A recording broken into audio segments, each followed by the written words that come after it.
欢迎来到热点新闻频道，请订阅并关注以获取最新资讯。中餐厅9首播，丁禹兮、黄晓明狼狈不堪，网友却说这是自己职场日常。开播就被骂憋屈，我反倒觉得中餐厅9简直是替打工人情绪代言的年度爽综。看着小明哥带着大家在非洲从零开始，紧紧的持续的磕着，那种被现实一次次的锤击不过依然顽强的硬挺着的那股劲儿，精准地击中了每一个熬夜加班的年轻人。表面看上去像是明星开餐厅，本质其实就是你我被生活狠狠地按压在地上摩擦，却还敢露出笑容的那份倔强。所谓憋屈不是失败，恰恰是撕开了成年人世界里光鲜亮丽的面子而已。当这季节目放弃了过去海外中华文化大使那般的体面姿态之时，他反倒展露了综艺最为稀缺的本真，一副灰头土脸的模样，不过却热气腾腾，呈现出真实的面容。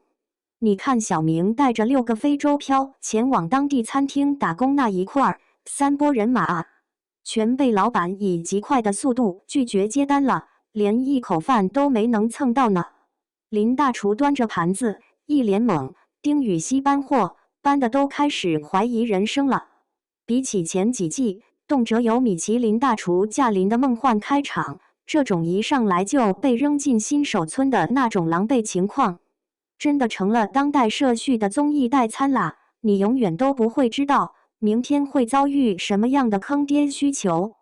但是呢，永远都得端着笑容，硬着头皮撑下去。这种真实感反而能让大家产生强烈的共鸣。沈月顶着大太阳蹲在路边啃面包的样子，比那精致的网红下午茶更能让人鼻子一酸。打工人的求生实录，谁没经历过呢？看着这群在国内被捧得高高在上的艺人，此刻和你我一样面临甲方临时变卦、预算砍半的窘境，综艺和观众之间的那道虚浮的滤镜彻底粉碎了。更戳心窝子的是，姜妍这些不经意间流露出的团队保姆这般的属性。餐厅中锅碗瓢盆早就不见了踪影，我们姜姐却在心里暗暗想着，明天早上5点钟一定要去赶个早集。瞧见尹浩宇饿得没什么精神，他啥话也没说，立马把自己手中的半个饼递给了他。这哪是录节目，分明是女生宿舍里那个总操心水电费的姐妹。最绝的是，小明在被餐厅老板放鸽子之后，有这样一些小动作，他悄悄地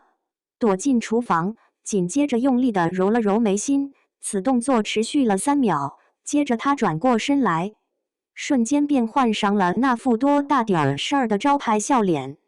职场里谁没经历过硬撑的那种崩溃时刻呢？表面上风轻云淡，而背后冷汗涔涔，这才是职场人的必备的双面技能。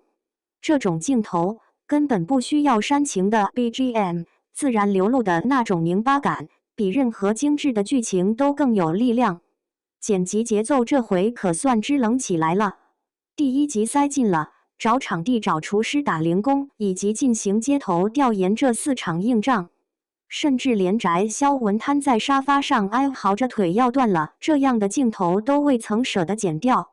那种累到好似灵魂脱离躯体般的状态，哪一个加班的人会不熟悉呢？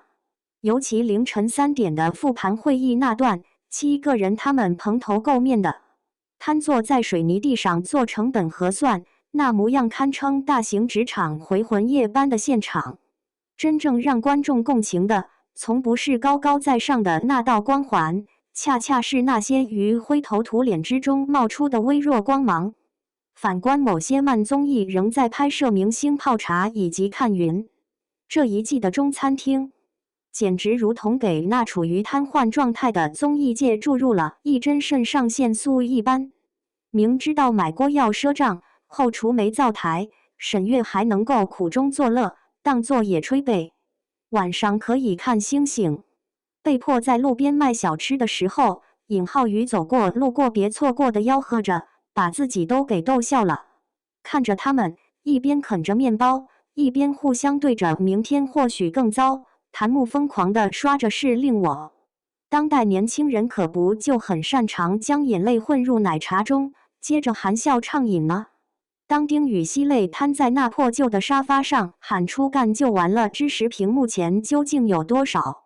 人也随之紧紧地握住了自己的拳头呢？这种从泥泞里开出花来的精气神，比所有励志鸡汤都更具治愈力。有人质疑这种折磨嘉宾的套路是贩卖焦虑，可当看到他们在集市调研时被当地大妈连喂3勺辣酱，最后合作出火山排骨的桥段，你会发现，真正的成长往往藏在狼狈之中。那些被汗水湿透的后背，或许才是在成功之路上所具有的正常体温。节目组最妙的设定在首日复盘，7个人靠卖苦力换来的不是钱，是对当地口味的数据笔记。这种把窘迫转变为养分的做法，很像把多次被毙掉的 PPT 经验转化为升值的资本。成年人的进阶原本就应当是这样的。但要说最妙的伏笔，还的是节目组被嘉宾反向套路的趣味性。派明星去餐厅卧底学艺，结果他们转头就在夜市摆摊试验菜品，不给启动资金。黄晓明直接开启以物易物副本。当导演组在监控屏后目瞪口呆时，檀木笑疯了。节目组也有被拿捏的这天。最让人拍案叫绝的是沈月节目组要她当厨娘，她认命去洗碗，要求她推销，她就举着牌子安安静静处在角落。这种摆烂式对抗简直是在所有社畜心尖上蹦迪。与其迎合所谓的剧本套路，不如用自己的真实姿态完成反杀。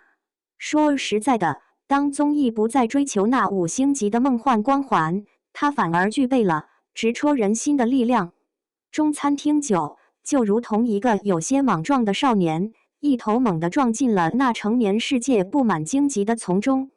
不过却在累累伤痕之中，慢慢地长出了坚硬无比的翅膀。那些在狼狈的时候流出的汗，变得干瘦的面包，凌晨3点摊开的账本，都成了最耀眼的勋章。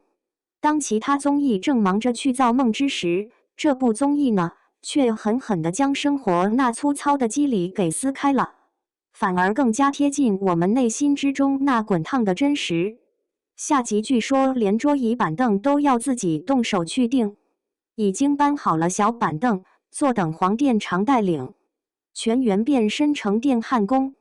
导演吴桐这一招绝境养蛊，到底能够逼出多少隐藏技能呢？